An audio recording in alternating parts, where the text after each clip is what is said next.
Friends, మీలో ఎవరైనా సరే ఇతర రాష్ట్రాల నుంచి కావచ్చు, లేదంటే ఇతర దేశాల్లో ఉన్నటువంటి వాళ్ళు గతంలో చూసినటువంటి మంగళగిరిని, ప్రస్తుతం ఉన్నటువంటి మంగళగిరిని చూస్తే మాత్రం మీరు గుర్తుపట్టలేరు. కారణం, మంగళగిరి నగరం అనేటువంటిది రోజు రోజుకు కొత్త పంతులు తొక్కుతుంది.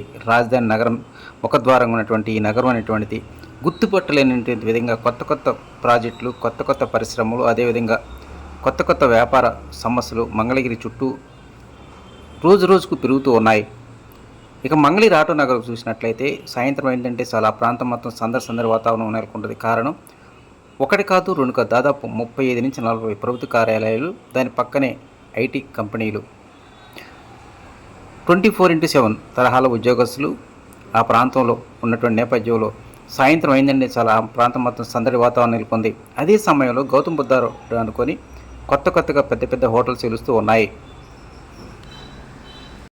గతంలో మంగళగిరి నగరానికి దక్షిణ వైపు అంటే ఆటో నగర్ దగ్గర నుంచి చిన్నకాకాని వై జంక్షన్ వరకు రాత్రి అయితే చాలు కొంతమేర నిర్మానుష వాతావరణం కనిపిస్తూ ఉండేది. కానీ నేడు పరిస్థితి మారింది. ఐటీ ఉద్యోగస్తులు కావచ్చు, అదేవిధంగా ప్రభుత్వ ఉద్యోగస్తులతో ఆటో నగర్ రోడ్డుకి ఇరువైపులా కొత్త హోటల్స్, షోరూమ్లు వెలుస్తూ ఉన్నాయి. రాత్రి 11-12 గంటల వరకు కూడా ఆ ప్రాంతం మొత్తం పూర్తి స్థాయిలో రాకపోకలతో సందడి వాతావరణం నెలకొని ఉంది. ఇక గౌతమ్ బుద్ధ రోడ్డుకి ఇరువైపులా పెద్ద హోటల్స్, అదేవిధంగా షోరూములు ఏర్పాటు చేసినటువంటి విద్యుత్ కాంతులు మాత్రం మనం మంగళగిరిలో ఉన్నామా, మహానగరంలో ఉన్నామా అనే విధంగా అందరినీ ఆకట్టుకునే విధంగా ఆకర్షిస్తూ ఉన్నాయి.